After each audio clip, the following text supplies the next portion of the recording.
Por el taller de David pasaron muchos pintores, entre los que destaca Ingres, que también estuvo al servicio de Napoleón.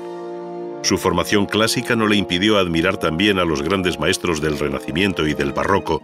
con quienes parece entablar un diálogo a través de sus bellos desnudos femeninos, como el de la gran odalisca, cuya composición general tiene aire veneciano, mientras en el rostro se acusan recuerdos de Rafael. La luz, el color y el exquisito dibujo hicieron de Ingres uno de los pintores más refinados del siglo XIX. Aunque algunos pintores neoclásicos, como Gros, en su cuadro de los apestados de Jaffa, visitados por Napoleón, ofrecen imágenes de una cierta crudeza y realismo, en general concibieron su pintura al margen del compromiso con la realidad cotidiana y social. Esto es precisamente lo que hicieron los pintores románticos con Géricault a la cabeza y su temprana obra de la Balsa de la Medusa, donde la composición abigarrada de estirpe barroca y la crudeza del drama vivido por aquellos náufragos señala el punto de partida de una nueva estética.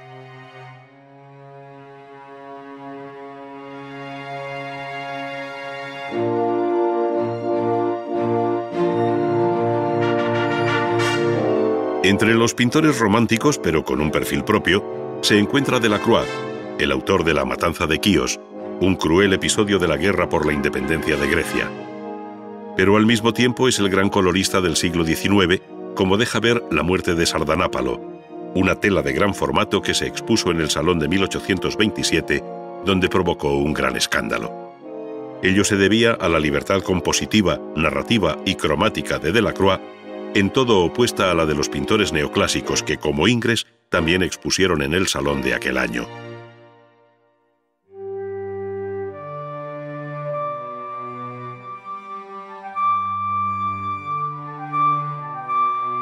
Hacia 1848, y coincidiendo con las revoluciones de aquel año, apareció una nueva estética que se conoce como realismo por su actitud contraria a cualquier idealismo y su interés por el mundo del trabajo, del obrero y del campesino, cambiando la épica de los grandes temas históricos, mitológicos o literarios por el de la vida y la gente común. A los nombres de Mollet y Daumier hay que incluir dentro del realismo a Courbet, pintor polémico, amigo de Proudhon y autor del Entierro de Ornans, que el propio artista interpretaba como el entierro del romanticismo. Su visión directa pero respetuosa de la ceremonia, narrada con ojos mortales, fue tenida entonces como una profanación del acto religioso. Buena parte de su obra tuvo algo de manifiesto, de declaración acerca del arte, del hombre y de la sociedad. Sin esta triple dimensión, resulta difícil de entender la complejidad de los contenidos de su monumental lienzo El taller del pintor, donde más allá de la mera expresión artística subyace una clara intención programática en la que se incluye el propio artista. Courbet se autorretrató aquí pintando un paisaje de memoria en El taller, todo lo contrario a lo que hicieron por entonces los componentes del grupo de Barbizon, quienes salieron a la naturaleza para traducir el paisaje natural que tenían ante sus ojos, aunque sin dejar de manipularlo, como sucedió con Théodore Rousseau. Aquella naturaleza virginal, aquella concepción entre panteísta y romántica de la naturaleza,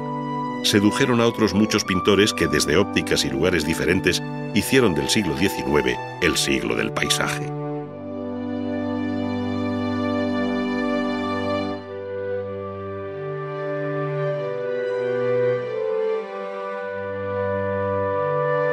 Por este camino, el paisaje llegaría a ser uno de los fermentos que contribuyeron a la renovación de la pintura, cuando ésta fue buscando por encima de todo la luz y el color como dos de sus premisas básicas. Quedaba abierto el paso a la pintura à plein air, a la pintura al aire libre, que intentaba captar no tanto la realidad física de los elementos compositivos como su efecto visual, su impresión. Nació así el impresionismo a partir del célebre cuadro de Monet, Salida del Sol, pintado en 1872, 2 años antes de celebrarse la primera exposición de pintores impresionistas. Visión inmediata y fresca del paisaje, pincelada suelta y colores puros que dejan a la retina del espectador la labor de síntesis final, caracterizaron la obra de artistas como Pissarro o Renoir, entre otros.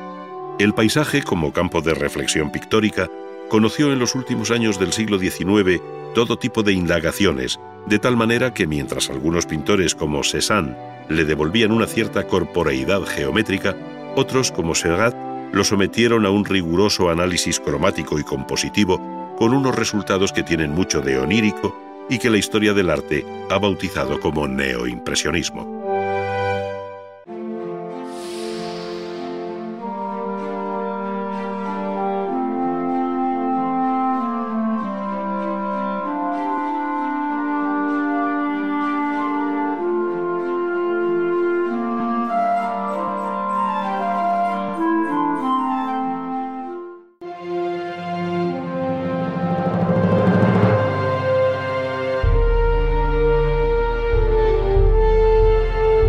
La pintura ha conocido a lo largo de la historia todo tipo de soportes,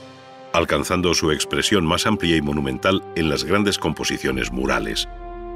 Sin embargo, el arte y la belleza no están sujetos a tamaño alguno,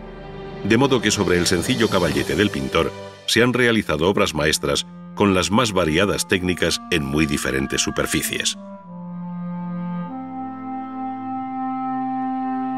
Uno de los procedimientos pictóricos más antiguos es el de la encáustica, o pintura a la cera,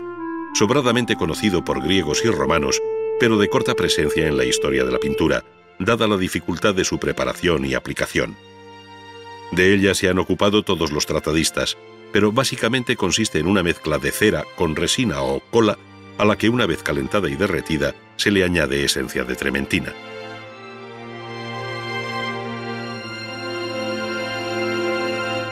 Dejando reposar y enfriar la mezcla, esta cobra de nuevo un estado sólido, guardándose en un recipiente del que se extraerá la cantidad que se necesite para luego añadirle el color, según lo requiera el trabajo. Sin embargo, para darle color, es preciso derretir de nuevo aquel compuesto en un recipiente plano, calentándolo sobre un mechero o similar. Es entonces cuando se añaden los pigmentos, bien con el pincel, bien con una espátula, tiñendo así con su color el compuesto de cera, resina y trementina. Cuando la mezcla está bien ligada y en caliente, siempre en caliente, ya se puede aplicar sobre un soporte que habitualmente es una tabla de madera previamente aparejada.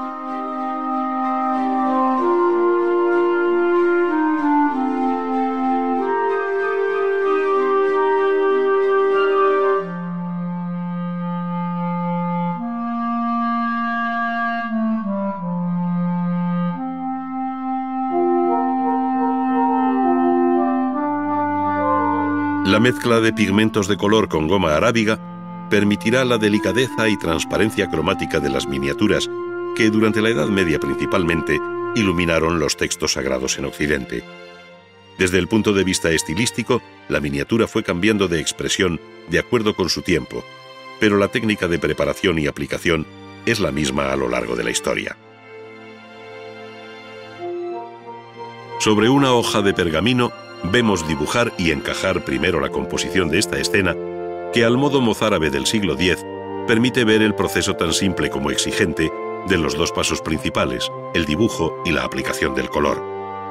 Con un pincel de pelo corto y fino se trazan los contornos y campos interiores de las figuras para luego aplicar el color sectorialmente. No hay gradación de la luz ni del color, lo que le da a la obra una vistosidad de contraste muy vivo, como si se tratara de un esmalte tabicado. La mano debe ser muy hábil y con mucho oficio para no rebasar los campos de cada uno de los colores, pues aquí no cabe borrar ni corregir. Cennino Cennini, el famoso autor del Libro del Arte, el más importante texto medieval que ha llegado hasta nosotros dedicado a la técnica pictórica, dijo de Giotto que había traducido el arte de la pintura del griego al latín, dominando este arte como nadie lo había hecho hasta entonces. De Giotto se toma aquí el episodio de la Última Cena, pintada al fresco en la capilla Scrovegni de Padua, para imitar su manera, pero sobre una tabla. De nuevo el dibujo se convierte en la base de la pintura, plasmando con bastante cuidado los detalles de cabezas y ropas, y no dudando en adelantar desde el dibujo las zonas sombreadas que luego el color realzará. Inesperadamente toda la composición queda bajo una imprimación de verde tierra uniformemente repartida, sobre la que se aplicarán luego los colores. Es lo que se conoce con el término italiano de verdaccio.